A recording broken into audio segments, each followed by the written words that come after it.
So Power Book 4 Force, what can we say with the first new teasers that Dave gave us with the Power universe, other than it has all the Power vibes? Tommy, Jenard and Diamond, who are all on the short teasers, will be heavily involved in the first season of Power Book 4 Force, and is coming early in 2022. I'm breaking down everything we know about Power Book 4 Force in this video with predictions, theories, and the timeline of the show. So if you are new to the channel and you haven't done so already, then remember to smash the subscribe button if you want to see everything Power Universe related, starting with Power Book 3 Raising Kanan this weekend. But just before we go into looking at the teaser scenes, Power Book 4 Force will probably come at the end of January or the first week of February in my opinion, with 50 announcing that BMF is going to be premiering on 26th of September. That's pretty much straight after Raising Kanan finishes, because Raising Kanan's last episode for season 1 will air on 19th of September. So by that logic, they've already said that Power Book 2 Ghost will come in November, so it has to be 21st of November or the following week, which leaves Power Book 4 Force to come straight after Power Book 2 Ghost, which is either at the end of January or the first week of February. So that's pretty much the timeline of the Power universe and BMF. But what about the timeline for Power Book 4 Force itself?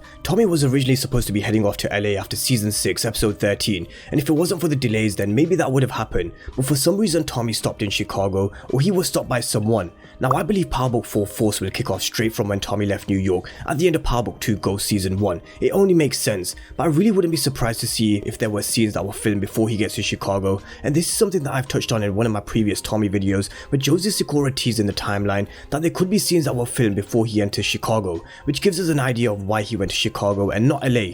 For some reason Tommy stopped in Chicago, and they'll probably answer why he did that in the very first episode, but he still is on his way to LA, and he will end up there in a future season. But along the way he's going to make some friends, he's going to make some enemies, he's probably going to bump into a love interest who I think could be Gloria, and he's going to bump into D-Mac who he's going to take under his wing, and there's also the Flynn family too, who I'm going to touch on later on in the video. But this teaser showed us these two characters who Tommy will also bump into, and they're Diamond and Jenard Sampson. Now they're two brothers, with Diamond who spent some time in prison, but he's someone who set up this tactical drug empire in Chicago. He's a gentle giant with truthful eyes and a body made of granite with defensive precision, a trait drilled into him during his 15-year sentence. Before Diamond got locked up, he was the head of Chicago's most promising crew that was taking over the city. In this short time at the helm, he created a tactical drug running outfit respected by all of Chicago's crime families. He spent his time in prison reading the classics, educating himself on everything from history to literature to philosophy, and now that he's out, Diamond plans on taking the reins back from his crew's interim leader, his younger brother who's Jenard Sampson, who we have on the left. Now Diamond sounds like a character who has traits that are similar to Ghost,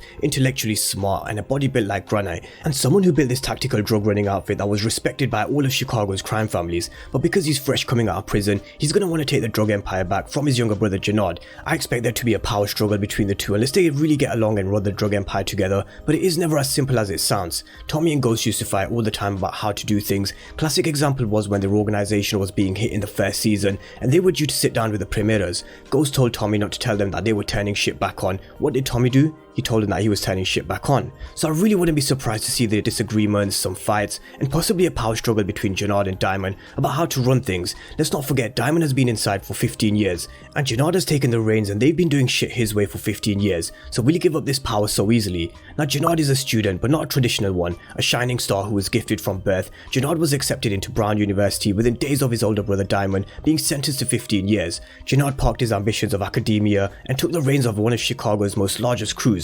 With the benefits of Diamond being his brother and keeper, he took power of the organization with unbridled ability of a CEO, along with the wild energy to end anybody that crosses him. Now Jenard Sampson is a character who's going to be calculated, he's going to be thinking 3 moves ahead of his enemies, and he's got the ability to be a leader, but also kill when he has to, and I think we'll see him catching a body or two this season, that's for sure. But the whole dynamic of Diamond and Jenard is something I'm excited to see, because I think they've got the casting with Chris Lofton and Isaac Key spot on for Power Book 4 Force. Let's talk about Tommy Egan, and we see him driving into Chicago, and as I said before, we don't know whether he stopped in Chicago or whether someone stopped him. There's some history in Chicago, especially with Jason Michich. We have to throw it back to season 4 episode 6 when Tommy actually went to Chicago to see Jason. Now Jason brought Tommy to Chicago to tell him that he wants him to cut ties with Ghost, and here's the key. He asked Tommy if he'd ever been to LA because they're expanding their reach and he wanted him to run both coasts, but he didn't want Ghost anywhere near the businesses. He was introduced to Rodolfo, one of my all-time favorite actors from Prison Break, Sucre. Sucre needs to come on Power Book 4 Force as Rodolfo, it has to happen.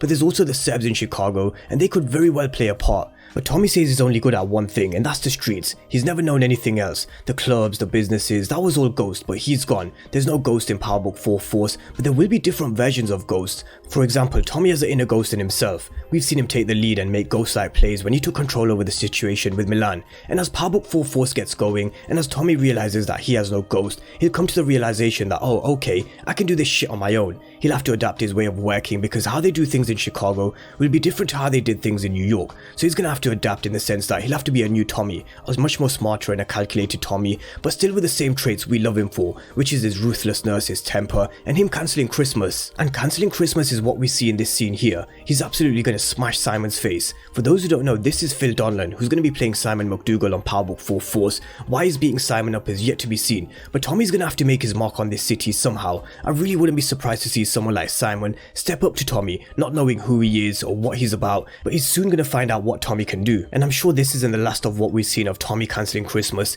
Chicago is going to soon find out who Tommy Egan is. My thing comes with a fee, as Tommy said in the teaser, with Power Universe teaser trailer then coming to an end, with Tommy driving off in his Mustang. So no doubt Chicago will find out who Tommy Egan is, but one question I still have is, will Monet and the Tarders ever find out who Tommy Egan really is? Because Tommy came back, bumped into Monet with a gun to the back of his head, and there's just no way Tommy stands for something like this. There's also the whole situation with Tasha where he said he was never going to stop chasing her, and at some point they have to meet again. The whole story between Tariq, Tommy and Tasha is far from over, and this Power Universe will bring them back together again. They have to finish that storyline. Whether Tariq claims the name of Ghost when he meets Tommy again, we'll have to wait and see. But that's Power Book 4 Force and what we know from the teasers so far, from what we've got from Force. So let me know what you guys made of seeing Tommy in action, because it's actually the first time we've seen him in action away from New York, away from Ghost, and his past life that had been home to him for many years, because his home now is Chicago, until it isn't, until he moves on and moves on from city to city, until one day he meets his fate, because that day will one day come. It is very far away, but it will come, just like it came for Kanan. Both Kanan and Tommy are the same in the sense that they live and die by the street, and there's only one way they're going out.